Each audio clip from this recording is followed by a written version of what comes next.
¿Te has preguntado quién puede protegerte si se violan tus derechos humanos, si una autoridad abusa de sus atribuciones? ¿Ante quién puedes recurrir a denunciar y a que se te restituyan tus derechos?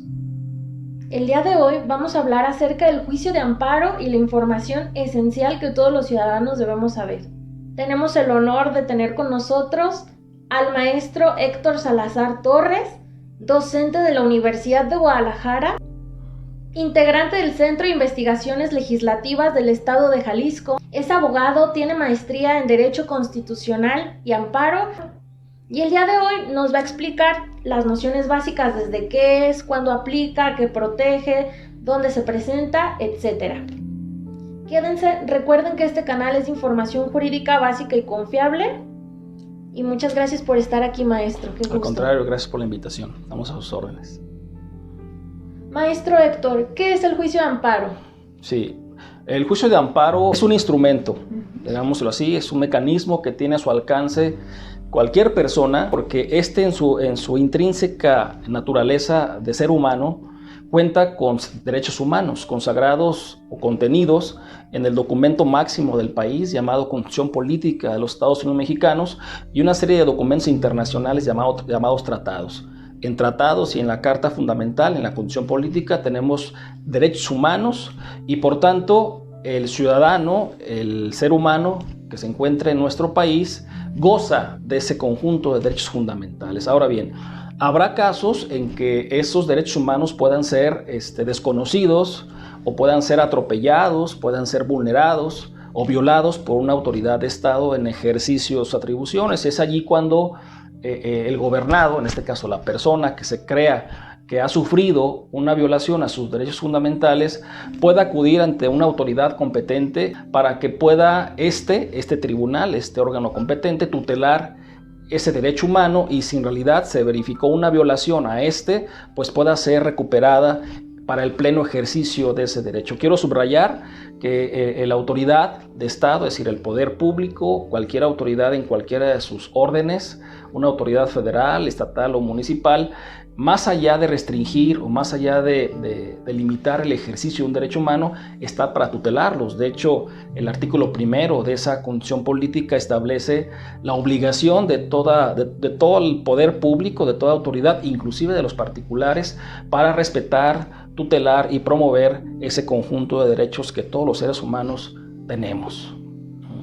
Excelente, pues entonces el juicio de amparo suena como la respuesta que nos va a ayudar a mantener nuestros derechos humanos a salvo. ¿Para qué sirve? Bien, el amparo es un juicio, ya claramente lo definiste así, juicio de amparo. Sirve preponderantemente para una cosa trascendental. Si creemos nosotros como personas, como seres humanos, que un derecho humano ha sido restringido o vulnerado o limitado en cuanto a su ejercicio por cualquier autoridad o inclusive por personas, por otros semejantes, entonces el objetivo es acudir ante la autoridad, en este caso ante un tribunal que tutela un derecho humano, y si se comprueba que ese derecho humano en realidad fue violado, entonces obligaríamos a quien provocó esa violación a recuperarle, a restituirle ese derecho humano del cual, o esos derechos humanos que fueron violados por la autoridad. El juicio de amparo servirá para, primero, hacer valer un derecho fundamental que es la protección a los derechos fundamentales de las cuales nosotros como personas tenemos. Y segundo, demostrando esa violación, entonces ese órgano competente obligará a la autoridad que provocó ese daño a que restituya, a que regrese a esa persona, al ser humano, que es el sujeto, en este caso, pasivo de la violación, a que se le entregue de nuevo el ejercicio pleno y completo de ese derecho humano que insisto, fue violado. ¿Y cuándo se aplica? La persona, del momento que crea que ese derecho humano fue violado, fue restringido, fue limitado por una persona o por una autoridad, entonces de ese momento le nace ese derecho de acudir ante la autoridad y ejercer su acción, es decir, entablar una demanda, porque al ser un juicio el amparo, pues no se inicia sino a través de un escrito inicial de demanda. Entonces, el decir cuándo se aplica, pues digamos que la acción de amparo le nace a la persona desde el momento que él crea que ha sufrido una violación a un derecho humano. Ya en el juicio se determinará si esa violación existió o no existió. Si existió, repito, cuál será el objeto del amparo, pues regresarle a la persona en el pleno uso y goce de ese derecho humano que fue violado por esa autoridad. ¿Ante qué autoridad se presenta? Como es un juicio de naturaleza federal, tiene que presentarse ante un tribunal de esa índole, es decir, un tribunal federal.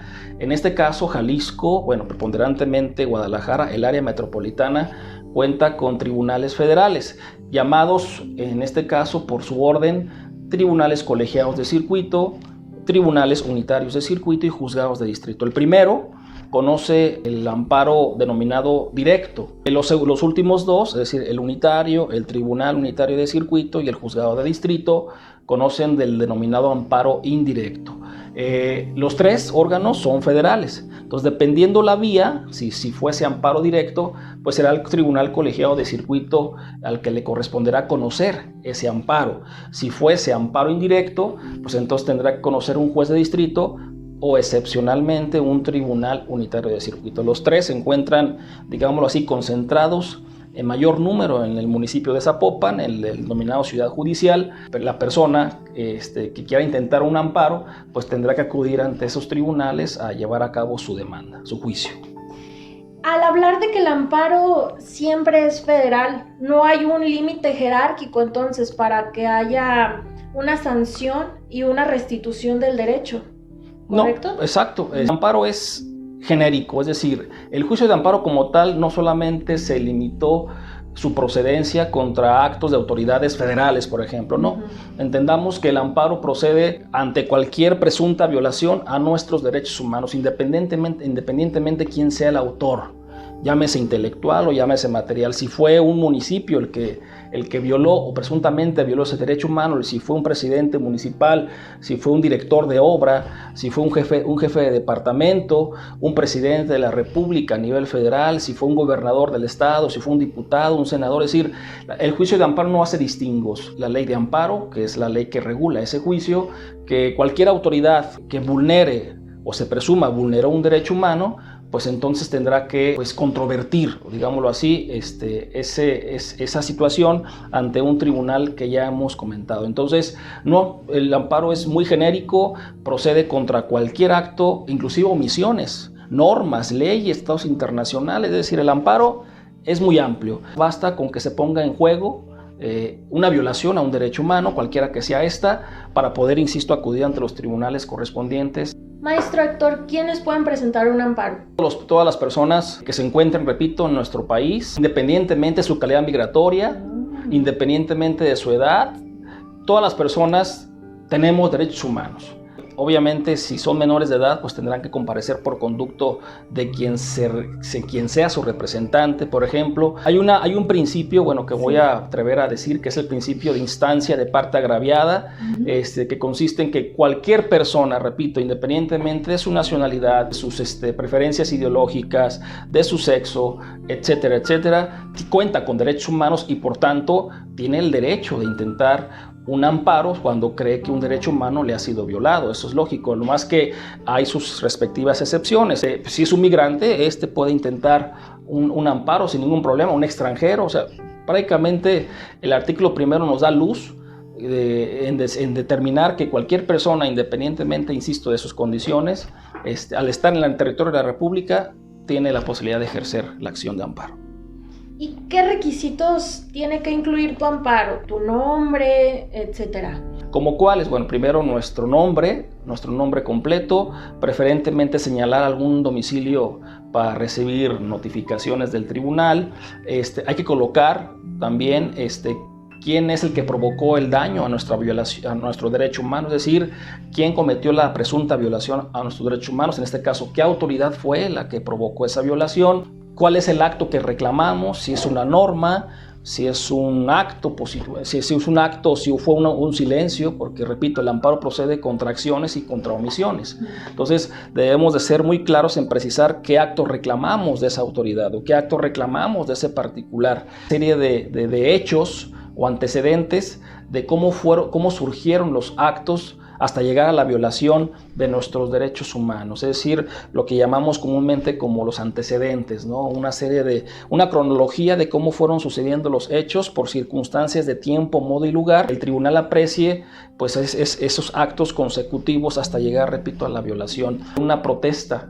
Tenemos que señalar una leyenda en donde nosotros mismos, como promoventes de un amparo, digamos que todo lo que se asiente en esa demanda son datos ciertos, no estamos mintiendo, vaya, son hechos que nos consta y por eso estamos colocando esa narrativa de hechos o antecedentes en esa demanda. Basta con que lo coloquemos, repito, haciendo una síntesis, nuestro nombre completo, nuestro domicilio, preferentemente para hacer notificaciones, el acto que reclamamos, la autoridad responsable, una serie de antecedentes o hechos, la protesta, decir verdad.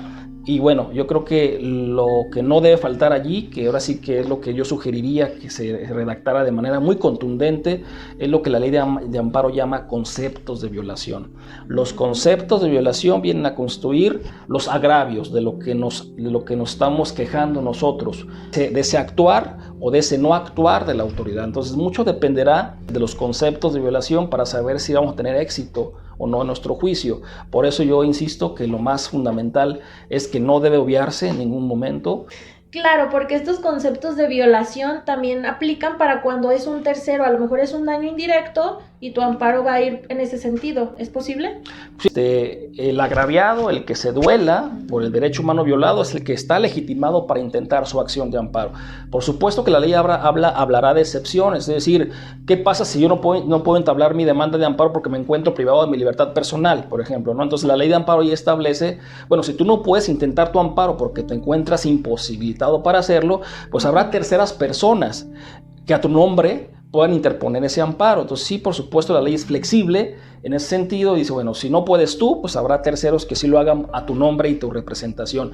Pero los conceptos de violación, pues obviamente atañen a la persona afectada. ¿Por qué vienes conmigo ante mi tribunal de amparo a quejarte? ¿Cuál es la causa esencial de tu queja? Eso prácticamente se reduce a los conceptos de violación. Insisto, independientemente si lo hago, o sea, si lo hace su servidor como afectado o lo hace una persona a mi nombre. Eso la ley de amparo no hace distingos, pues, pero sí hay que colocar muy concretamente y de manera contundente los conceptos de violación o los agravios de ese acto de autoridad. Esto aplica cuando se ponen amparos para salir del llamado torito, ¿verdad? Que no puede ir la persona personalmente, valga la redundancia, sí, y envían a un tercero que suele ser el abogado, que en representación de él va y aboga por su libertad. Sí, uno de los casos, porque hay muchos, hay bastantes actos que establece la ley de amparo que un tercero puede intentar tu amparo, puede interponer tu amparo, es ese que usted comenta. Ajá. Hablando del torito, el acto que está reclamándose priva tu libertad personal y esa privación de tu libertad personal es fuera de todo procedimiento judicial, fuera de todo juicio, como es el caso de los toritos. Uh-huh. La ley de amparo dice que allí cualquier persona, sea familiar, no sea familiar, sea conocido, no sea conocido, sea mi hijo, no sea mi hijo, cualquier persona que haya conocido el hecho puede intentar a tu nombre ese amparo. Por esa razón, porque su servidor no puede intentar porque se encuentra físicamente imposibilitado para hacerlo. ¿Por qué? Porque el acto que estamos reclamando que viola mi derecho humano es precisamente la libertad personal. En caso de hacerlo por mi propio derecho y bajo protesta, decir verdad, ¿necesitamos un abogado a la hora de la estructura o podemos intentarlo y la ley como subsanará los errores que tengamos, va a añadir, va a decir sí te entendí, ciudadano, tú tranquilo? Pues digamos que el amparo tiene cierto ingrediente de tecnicidad, es decir, es demasiado técnico el amparo y por esa razón en la demanda sí se requiere que cumpla ciertos requisitos en su estructura, con el riesgo de que si no los cumple, pues nos puede llamar la atención el tribunal para que corrijamos lo que está mal o complementemos lo que está incompleto. Por eso allí a lo mejor sí requeriríamos una asesoría jurídica, es decir, la intervención de un abogado que estructure de manera adecuada la demanda de amparo como lo exige la ley. Por supuesto que habrá otros casos que la ley de amparo dice que podamos intentar la demanda inclusive por comparecencia, sin necesidad de hacerlo por escrito, en la vía tradicional. Voy a poner un ejemplo a continuación. Pero bueno, digamos que la regla general, la generalidad nos dice que la demanda de amparo tiene que ser en papel, en pluma y papel. Que no sepamos reestructurar una demanda de amparo, bueno, eso implicaría que quizás el Tribunal de Amparo, al momento de que reciba nuestra demanda, nos diga, ¿sabes qué? Te equivocaste, complétala, porque vemos por allí que no te entendemos lo que lo explicas en tu demanda y por tanto te doy un plazo para que nos corrijas tu demanda. Por supuesto que también hay excepciones. En el caso, por ejemplo, si fuese el afectado, llamémosle quejoso, en el juicio de amparo, un menor de edad o un trabajador, o el mismo reo en materia penal, el imputado en materia penal, si él fuera el quejoso, la ley de amparo precisa, bueno, como eres reo, como eres trabajador, como eres ejidatario en materia agraria, o eres menor de edad, o vives en una situación de vulnerabilidad porque vives en esquema de marginación o en extrema pobreza, bueno, ahí te voy a ayudar. Como te salga la demanda, yo te voy a corregir los vicios que tenga en tu demanda. Pero son casos excepcionales. Digamos que la regla general es que tenemos que cumplir una serie de requisitos formales que establece la ley y para eso sí necesitamos un apoyo jurídico, es decir, un abogado. El tema el ejemplo que iba a comentarles en estos momentos de cuándo no requerimos, por ejemplo, intervención de un abogado, es precisamente en el caso de los actos prohibidos. En el caso de la privación de la libertad, regreso al ejemplo del torito. Allí, como la persona se encuentra imposibilitado para interponer el amparo porque se encuentra recluido ante las autoridades correspondientes, allí no solamente cualquier persona a su nombre puede intentar el amparo, sino que también dice la ley, como puedes presentarte ante el tribunal y de viva voz expresar a nombre de quién estás intentando tu demanda sin necesidad de hacerla por escrito. Y la llamamos demanda por comparecencia. Y en la demanda por comparecencia basta con que digas 4 cosas preponderantemente. Dice la ley, dime quién es el quejoso, o sea, dime a nombre de quién vienes, ¿sí? 2, dime qué reclamas, pues la privación de la libertad personal de Juan Cuerdas, de Juan Pérez. ¿Cuál es la autoridad responsable? O sea, ¿quién lo detuvo? ¿Por qué lo detuvo? ¿No? Y dime dónde se encuentra. Dice la ley de amparo, con esos 4 requisitos, yo te admito tu demanda y se llama demanda por comparecencia. Ahí no hay tanto tecnicismo, no se requiere tanta formalidad porque es una cuestión de excepción. Es decir, no es escrita la demanda, es por comparecencia. Lo mismo sucede, por ejemplo, en la demanda por vía telegráfica, que también la Constitución Política prevé un formato de demanda que le llamamos por telegrama. Y como el telegrama es muy específico, es muy particular en sus características, pues sí será distinto a la demanda por escrito. Por eso repito que en materia de amparo hablaríamos de generalidades y de excepciones. La generalidad es que sí hay que hacerlo por escrito, pero habrá casos, en el caso, por ejemplo, de la privación de la libertad personal, el torito en específico, que no solamente cualquier persona pueda intentarla, sea abogado o no, sino que basta con que reunamos 4 requisitos para que se reciba la demanda. Entonces, digamos que son las bondades que nos presenta el juicio de amparo mexicano. ¿Hay algún tipo de procuraduría social como una asesoría gratuita para los ciudadanos? Sí, por supuesto que sí. Hay una oficina que a nivel federal que se llama Defensoría Pública. Esa área de Defensoría Pública que pertenece al Poder Judicial de la Federación tiene entre sus integrantes a abogados, especialistas, que podrán no solamente asesorar o orientar al ciudadano, sino también pueden ellos representarlos en los distintos juicios de amparo, llámese amparos directos o amparos indirectos, y lo más importante es gratuito, o sea, el servicio es gratuito. Entonces, quien no tenga la posibilidad de cubrir un honorario a un abogado que ejerza en materia de amparo, pues podrá acudir a esta Defensoría Pública Federal para que le canalicen con un abogado, con un asesor, y pueda representarlo en el juicio de amparo. Muchas gracias por tan valiosa información, maestro. De verdad es una herramienta que pone la justicia al acceso de la ciudadanía. De verdad, súper recomendado el maestro, especialista en amparo. Si ustedes necesitan algún amparo porque se encuentran en una situación de vulnerabilidad, él los puede apoyar. Sí, bueno, cualquier duda que haya surgido respecto a esta amena plática, su servidor está ubicado en la calle Matamoros 123, en la cabecera municipal de Tonalá. Estamos allí para atenderlos con muchísimo gusto y muchas gracias por la invitación de nuevo. Pues le voy a dejar todos los datos de contacto del maestro en la descripción del video para que ustedes con toda confianza le escriban. Confío plenamente en su capacidad y eso es todo por el día de hoy. Nos vemos.